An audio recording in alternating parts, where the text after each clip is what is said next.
Hello students. तो सबसे पहले इस बारे में बात कर लेते हैं हम कि इस वीडियो में क्या कवर करने वाले हैं। तो आपकी फर्स्ट राइट बुक की एक पोएम है जिसका नाम है a tiger in the zoo. इस पोएम की लाइंस को हम रीड आउट करके राइम स्कीम देखेंगे, साथ ही साथ में पोएटिक डिवाइसेस को डिस्कस करेंगे। ओके, तो आइए शुरू करते हैं। देखिए, जैसे कि पोएम के टाइटल से आपको पता चल रहा होगा, this poem is about a tiger जिसको केज में बंद किया हुआ है। अब वो उस केज में रहकर क्या फील करता है, क्या एक्सपीरियंस करता है, उसके बारे में ये पोएम है। ठीक है। He stalks in his vivid stripes. यहाँ पर ही कौन है? टाइगर। यहाँ पर टाइगर की बात हो रही है। He stalks in his vivid stripes the few steps of his cage on pads of velvet quiet in his quiet rage. सबसे पहले राइम स्कीम को देखते हैं। राइम स्कीम देखने के लिए पोएम की लाइन का लास्ट वर्ड देखना पड़ता है हमें। आप इतना जानते होंगे। देखिए, फर्स्ट स्टैंजा की फर्स्ट लाइन क्या है? He stalks in his vivid stripes. और फर्स्ट लाइन का लास्ट वर्ड क्या है? स्ट्राइप्स। ओके। सेकेंड लाइन का लास्ट वर्ड है केज, थर्ड लाइन का लास्ट वर्ड है क्वाइट और फोर्थ लाइन का लास्ट वर्ड है रेज। राइम स्कीम में क्या होता है? जो दो वर्ड्स एक जैसा साउंड करते हैं उनका राइम स्कीम सेम होता है। जो दो वर्ड्स एक जैसा साउंड करते हैं उनका राइम स्कीम सेम होता है। ठीक है। फॉर एग्जाम्पल, यहाँ पर दो वर्ड्स है केज और रेज। ये एक जैसा साउंड कर रहे हैं ना, केज रेज, तो इन दोनों का राइम स्कीम सेम होगा। मान लो अगर केज का राइम स्कीम एक्स है तो रेज का राइम स्कीम भी एक्स होगा। समझ आ गया इतना? और जो अलग अलग साउंड करेंगे उनका राइम स्कीम अलग अलग होगा। सिंपल। तो हम ऊपर से राइम स्कीम देना शुरू करेंगे और ए बी सी डी करके राइम स्कीम्स देते जाएंगे। ओके। तो पहला वर्ड है स्ट्राइप्स, इसको मैंने मान लिया ए, मान लिया। अब केज एक वर्ड है, cage is not rhyming with stripes, तो इन दोनों का राइम स्कीम सेम नहीं हो सकता। स्ट्राइप्स को हमने ए नाम दे दिया है तो केज को हम बी नाम दे देते हैं। समझ आया? फिर एक क्वाइट वर्ड आया। स्ट्राइप्स का ए राइम स्कीम है, केज का बी राइम स्कीम है, quite is not rhyming with any of these, है ना? तो इसका सी राइम स्कीम हो गया। समझ आया? A B C. Now in his quiet rage. अब देखो, रेज और cage both are rhyming. Cage का राइम स्कीम था बी, तो रेज का भी राइम स्कीम बी होगा, क्योंकि मैंने आपको बोला जो दो वर्ड्स एक जैसा साउंड करेंगे उनका राइम स्कीम सेम होगा। समझ आया? तो इस स्टैंजा का राइम स्कीम क्या होगा? A B C B. कोई डाउट? ओके। अब पूरी पोएम में यही सेम राइम स्कीम फॉलो होगा, ए बी सी बी। आप खुद देख लें। Shadow grass hole pass. Shadow is a word, A उसका राइम स्कीम मान लिया मैंने। Grass is not rhyming with shadow, तो उसका राइम स्कीम बी हो गया। Hole is not rhyming with shadow and grass, उसका राइम स्कीम सी हो गया। अब ग्रास और पास राइम कर रहे हैं, तो ग्रास का राइम स्कीम बी था, पास का राइम स्कीम भी बी होगा। A B C B. Clear है? देखो, इस थर्ड स्टैंजा में भी houses edge claws village. Houses edge claws they are not rhyming. A B C मैंने इनको राइम स्कीम दे दिया। एज और village they are rhyming. Edge का राइम स्कीम बी है तो विलेज का भी बी होगा, इसलिए इस स्टैंजा का राइम स्कीम भी ए बी सी बी होगा। पूरे पोएम में सभी स्टैंजाज का राइम स्कीम है ए बी सी बी। देख लीजिए, cells, bars, cage, visitors. Bars and visitors are rhyming, तो ए बी सी बी। ठीक है। लास्ट स्टैंजा है ये, night, cars, eyes, stars. Cars and stars are rhyming, इन दोनों का राइम स्कीम बी। और नाइट और eyes they are different word, they are not rhyming with cars and stars, तो इस वजह से इनका राइम स्कीम अलग होगा। तो A B C B. Clear है राइम स्कीम? पूरी पोएम का rhyme scheme A B C B होगा। Now let's talk about poetic devices. Okay, फिर से फर्स्ट स्टैंजा से शुरू करेंगे हम, क्योंकि राइम स्कीम हमने पूरी पोएम का देख लिया। नाउ पोएटिक डिवाइसेस की बारी आ गई। So he stalks in his vivid stripes.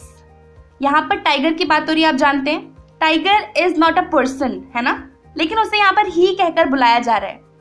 मतलब उसे एक ह्यूमन की उपाधि दी जा रही है, उसे पर्सोनिफाई किया जा रहा है, जिसमें किसी भी एनिमल को या किसी भी ऐसी चीज को पर्सोनिफाई किया जाए जो कि ह्यूमन बीइंग नहीं है। मतलब किसी एक ऐसी चीज को ह्यूमन बीइंग की तरह ट्रीट किया जाए जो कि ह्यूमन बीइंग एक्चुअली में नहीं है, तो वहां पर पोएटिक डिवाइस होता है पर्सोनिफिकेशन। समझ आया? Tiger is not human being, फिर भी उसे ही बोला जा रहा है इट की बजाय। तो इस वजह से यहाँ पर पोएटिक डिवाइस है पर्सोनिफिकेशन। हो गया क्लियर? Okay, so he stalks in his vivid stripes में पोएटिक डिवाइस है personification. Okay, the few steps of his cage on pads of velvet quiet in his quiet rage. Pads of velvet quiet, यहाँ पर tiger के पंजों की बात करी जा रही है। उसके जो पैड्स हैं, मतलब उसके पैरों के बेस में कुछ पैडी सा स्ट्रक्चर होता है, तो उन पैड्स को वेलवेट की तरह सॉफ्ट बताया गया है। On pads of velvet quiet in his quiet rage, उसके पैर वाला पैडी स्ट्रक्चर है उसे वेलवेट कहकर बुलाया गया है। यहाँ पर पोएटिक डिवाइस होगा मेटाफर। देखिए, जब हम किन्हीं दो चीजों में कंपैरिजन करते हैं और शब्दों का यूज करते हैं जैसे एज, लाइक, तब वहां पर होता है पोएटिक डिवाइस सिमिली। ठीक है, देखिए अगर मैंने बोला होता कि on pads of velvet quite, तो यहाँ पर लिखा हुआ है, अगर बोला जाता पोएम में कि टाइगर के जो पैड्स हैं they are soft as velvet, ठीक है, या फिर they are soft like velvet, तब वहां पर पोएटिक डिवाइस होता है सिमिली। दो चीजों में कंपैरिजन होता है एज और लाइक शब्दों का इस्तेमाल करके, लेकिन यहाँ पर दो चीजों में कंपैरिजन है बट एज और लाइक शब्द नहीं है ना। टाइगर के पॉज को वेलवेट के साथ कंपेयर किया जा रहा है, लेकिन एज और लाइक शब्द का इस्तेमाल नहीं किया, इस वजह से यहाँ पर पोएटिक डिवाइस है मेटाफर। क्लियर है? Okay, in his quiet rage, rage का मतलब आपको पता होना चाहिए। रेज का मतलब होता है वॉयलेंट, अनकंट्रोलेबल एंगर, बहुत ज्यादा गुस्सा। तो अब खुद सोचो, यहाँ पर लिखा है क्वाइट रेज, रेज कैसे क्वाइट हो सकती है ना? ये कुछ डिफरेंट सा साउंड कर रहा है। क्वाइट रेज, दो कंट्रास्टिंग वर्ड्स को साथ में लिखा गया है। यहाँ पर पोएटिक डिवाइस है ऑक्सिमोरॉन। जब किन्हीं दो एडजेक्टिव्स जिनका मतलब एकदम ऑपोजिट है उनको साथ में रखा जाए तो वहां पर पोएटिक डिवाइस होता है ऑक्सिमोरॉन। समझ आया? अभी तक हमने तीन पोएटिक डिवाइस देखे। सबसे पहला पर्सोनिफिकेशन, क्योंकि टाइगर को ही करके पर्सोनिफाई किया गया है। सेकेंड था मेटाफर, क्योंकि उसके पैड्स को वेलवेट से कंपेयर किया गया है। थर्ड था ऑक्सिमोरॉन, क्योंकि दो अलग अलग कंट्रास्टिंग एडजेक्टिव्स को साथ में रखा गया। इतना क्लियर है? ओके, अब एक पोएटिक डिवाइस होता है एनजैम्बमेंट। एनजैम्बमेंट, उसमें क्या होता है कि जब पोएम की एक लाइन खत्म हो जाती है बिना किसी पंक्चुएशन मार्क के साथ और वो नेक्स्ट लाइन में कंटिन्यू हो जाती है। देखिए, he stalks in vivid stripes the few steps of his cage. Stripes के बाद कोई भी पंक्चुएशन मार्क नहीं है, no comma, no full stop, nothing else, but वो स्ट्राइप्स आगे नेक्स्ट लाइन में कंटिन्यू हो गया है, तो इसे हम बोलते हैं एनजैम्बमेंट। यहाँ पर कौन सा पोएटिक डिवाइस यूज हुआ है? हाँ जी, एनजैम्बमेंट। समझ आ गया ये? ओके, अब देखो फर्स्ट लाइन को दोबारा से, he stalks in his vivid stripes. गौर से देखोगे तो एक बात पता चलेगी कि बार बार एस एस एस एस आया हुआ है इस लाइन में, है ना। He stalks in his vivid stripes, एक ही कॉन्सोनेंट का बार बार रेपिटेशन हो रहा है एक लाइन में। जब कभी ऐसा हो तो वहां पर पोएटिक डिवाइस होता है कॉन्सोनेंस। कॉन्सोनेंस, यहाँ पर एस एस एस बार बार रिपीट हो रहा है तो यहाँ पर पोएटिक डिवाइस है कॉन्सोनेंस, ठीक है। लेकिन अगर कभी ऐसा हो कि वॉवेल एक सेंटेंस में बार बार रिपीट हो तब वहां पर पोएटिक डिवाइस होता है एजोनेंस। समझ आया? लेकिन यहाँ पर कॉन्सोनेंस है, ठीक है। अब आप देखो, इन हिज विविड स्ट्राइप्स, ध्यान से देखो, इन हिज विविड स्ट्राइप्स, यहाँ पर आई आई बार बार रिपीट हो रहा है तो यहाँ पर पोएटिक डिवाइस है एजोनेंस।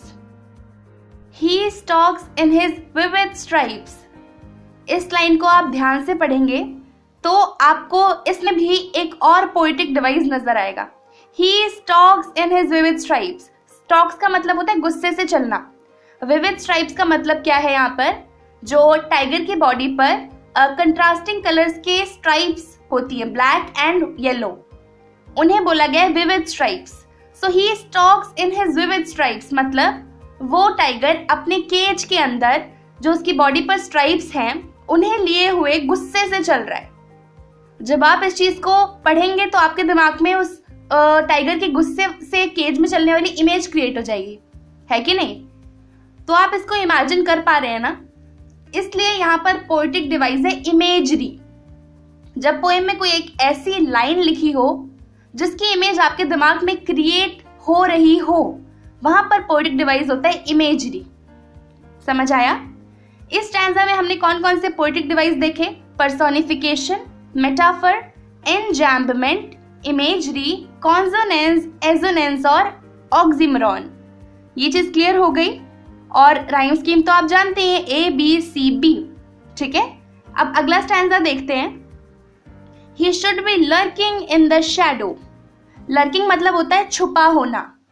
जैसे कोई भी जानवर अपने शिकार करने के लिए छुप जाता है ना, उसे बोलते हैं lurking. He should be lurking in the shadow, sliding through long grass। यहाँ पर फिर से ही का इस्तेमाल किया गया है, मतलब टाइगर को पर्सोनिफाई किया गया है। So the poetic device used here is personification। हो गया clear? He should be lurking in the shadow। अब जब मैंने आपको कहा कि अपने शिकार को पकड़ने के लिए छुप जाते हैं कुछ एनिमल्स, इसने भी आपके दिमाग में एक इमेज क्रिएट करी होगी डेफिनेटली, है ना? तो यहाँ पर भी पोएटिक डिवाइस इमेजरी है। हो गया clear? He should be lurking in the shadow। lurking in shadow आपके दिमाग में एक इमेज क्रिएट कर रहा है। That's why the poetic device used here is imagery। Okay? Sliding through long grass near the water hole where the plump deer pass। अब देखो, sliding through long grass आगे नीचे वाली लाइन में कंटिन्यू हो रहा है। ग्रास के बाद कोई भी पंक्चुएशन मार्क नहीं है, लेकिन वो line near the water hole के साथ कंटिन्यू हो रही है। फिर नियर द वाटर होल वाली लाइन के बाद कोई पंक्चुएशन मार्क नहीं है, बट स्टिल वो where the plump deer pass, मतलब नेक्स्ट लाइन में कंटिन्यू हो रही है। इन तीनों लाइंस में एनजैम्बमेंट है। जब कभी ऐसा हो कि कोई भी एक लाइन खत्म हो जाए बिना किसी पंक्चुएशन मार्क के और वो आगे वाली लाइन में कंटिन्यू हो जाए, वहां पर पोएटिक डिवाइस होता है enjambment. Clear? Sliding through long grass near the water hole where the plump deer pass, यहाँ पर पोएटिक डिवाइस है एनजैम्बमेंट। आ गया समझ? अब देखो, where the plump deer pass, P P, pass के दो वर्ड्स में स्टार्टिंग में सेम अल्फाबेट का इस्तेमाल किया गया है। प्लम्प और पास में फर्स्ट अल्फाबेट क्या है? पी। तो जब कभी ऐसा हो कि कॉन्जिक्यूटिव या फिर पास पास के वर्ड्स का स्टार्टिंग अल्फाबेट सेम हो, तो वहां पर पोएटिक डिवाइस होता है एलिटरेशन। एलिटरेशन। हो गया क्लियर? तो इस स्टैंजा में हमने कितने पोएटिक डिवाइस देखे? सबसे पहले पर्सोनिफिकेशन, क्योंकि टाइगर को ही बोलकर पर्सोनिफाई किया जा रहा है। सेकेंडली हमने देखा इमेजरी, लर्किंग इन शैडो हमारे दिमाग में एक इमेज क्रिएट कर रहा था, इसलिए यहाँ पर पोएटिक डिवाइस है इमेजरी। फिर हमने देखा enjambment, sliding through the long grass near the water hole where plump deer pass, यहाँ पर था एनजैम्बमेंट।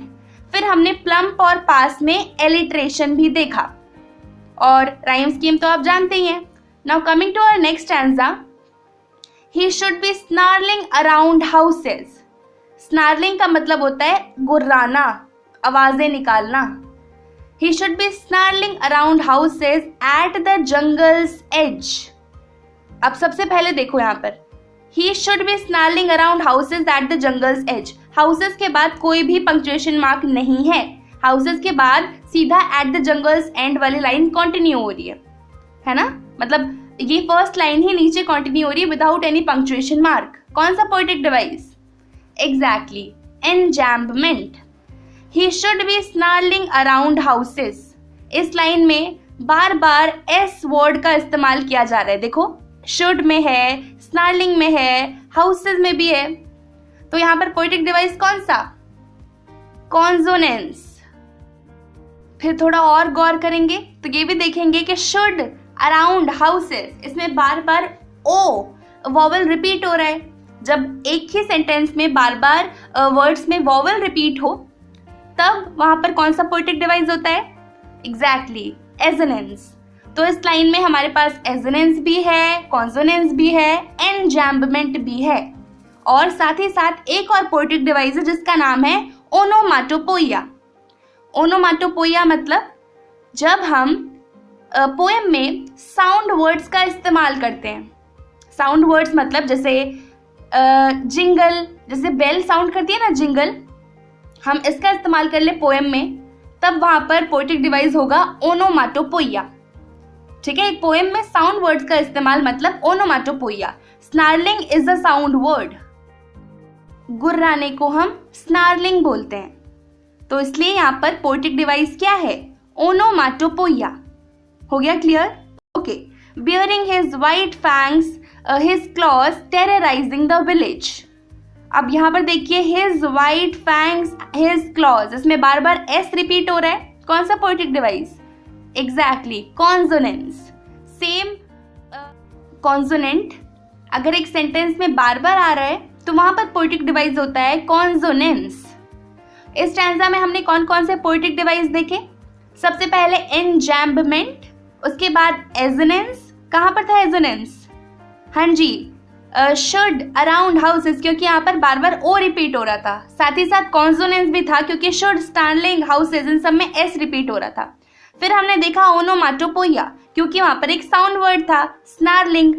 फिर हमने देखा कॉन्सोनेंस क्योंकि थर्ड लाइन में बार बार एस कॉन्सोनेंट का रिपीटिशन हो रहा था। Now coming to our fourth stanza, but he is locked in a concrete cell. यहाँ पर फिर से टाइगर को ही बोलकर पर्सोनिफाई किया जा रहा है। पोएटिक डिवाइस कौन सा? Personification. But he is locked in a concrete cell, यहाँ पर भी एजोनेंस का इस्तेमाल किया गया है। कैसे? कौन सा वॉवल बार बार रिपीट हो रहा है? हाँ जी, यहाँ पर ई वॉवल रिपीट हुआ है। लॉक्ड में है, कॉन्क्रीट में है, सेल में भी है, तो इसलिए यहाँ पर पोएटिक डिवाइस कौन सा है? एजोनेंस। साथ ही साथ में कॉन्सोनेंस भी है। कैसे? क्योंकि सी बार बार रिपीट हो रहा है। देखिए लॉक्ड, कॉन्क्रीट, सेल, बार बार सी रिपीट हो रहा है, इसलिए पोएटिक डिवाइस एजोनेंस भी है, कॉन्सोनेंस भी है और पर्सोनिफिकेशन भी है। अगली लाइन देखते हैं, हिज स्ट्रेंथ बिहाइंड बार्स। देखो बिहाइंड बार्स, दोनों बी से शुरू हो रहे हैं, साथ साथ में वर्ड्स अगर सेम अल्फाबेट से स्टार्ट होते हैं तो पोएटिक डिवाइस कौन सा होता है? एलिटरेशन। यहाँ पर बिहाइंड बार्स में पोएटिक डिवाइस है एलिटरेशन। ठीक है, समझ आ गया? Stalking the length of his cage, ignoring visitors. तो इतने ही थे यहाँ पर पोएटिक डिवाइस। कौन कौन से? सबसे पहले पर्सोनिफिकेशन, कॉन्सोनेंस, एजोनेंस और alliteration. Now coming to our last stanza, he hears the last voice at night. He, यहाँ पर फिर से टाइगर को पर्सोनिफाई किया गया है, तो यहाँ पर पोएटिक डिवाइस कौन सा होगा? अब तो आप माहिर हो गए हैं, personification. Okay, he hears the last voice at night। he hears में alliteration भी है, देखिए खुद, है ना? he hears, ये दोनों consecutive words हैं और दोनों का starting alphabet H है, इसलिए पोएटिक डिवाइस यहाँ पर कौन सा है? alliteration। Okay, he hears the last voice at night, the patrolling cars and stares with his brilliant eyes at the brilliant stars। यहाँ पर देखिए and stares with his brilliant eyes के बाद कोई भी पंक्चुएशन मार्क नहीं गिवन, बट ये line नीचे कंटिन्यू हो रही है। Brilliant eyes at the brilliant stars. Poetic device exactly enjambment, बहुत इजी है। मैं एक काम करूंगी, जितने भी पोएटिक डिवाइस आपकी 9th और 10th क्लास में यूज आते हैं उन सबका मैं एक अलग से वीडियो बना दूंगी, तो आप अभी से इस चैनल को सब्सक्राइब कर लें ताकि आपको वो वीडियो भी मिल जाए। ओके, तो हम अपने मुद्दे की बात पर आते हैं। And stares with his brilliant eyes at brilliant stars, यहाँ पर पोएटिक डिवाइस है एनजैम्बमेंट। ठीक है, क्यों? क्योंकि लाइन बिना पंक्चुएशन मार्क के खत्म हो गई है और आगे कंटिन्यू हो रही है। अब देखो विद हिज ब्रिलियंट आईज, यहाँ पर पोएटिक डिवाइस है एजोनेंस। देखो कौन सा वॉवेल बार बार रिपीट हो रहा है? हाँ जी, आई। आई यहाँ पर बार बार रिपीट हो रहा है, विद में है, हिज में है, ब्रिलियंट में तो 2 बार है, तो इसलिए यहाँ पर पोएटिक डिवाइस है एजोनेंस। इस स्टैंजा में इतने ही पोएटिक डिवाइस हैं। कौन सा? पर्सोनिफिकेशन, एलिटरेशन, एजोनेंस और एनजैम्बमेंट। समझ आ गया? इसी के साथ हमारे सारे पोएटिक डिवाइस खत्म होते हैं। हमने राइम स्कीम भी डिस्कस कर ली, पोएटिक डिवाइसेस भी देख लिए, बस आपको अब मार्क्स लाने से कोई नहीं रोक सकता। तो आई होप आपको इस पोएम की पोएटिक डिवाइसेस और राइम स्कीम क्लियर हो गई हो। अगर कोई भी डाउट आता है बेझिझक उसे कमेंट सेक्शन में पूछें। तो इस वीडियो को इतना ही रखते हैं और आपसे मिलते हैं आगे आने वाले वीडियोस में। तब तक के लिए bye bye, take care, have a great day.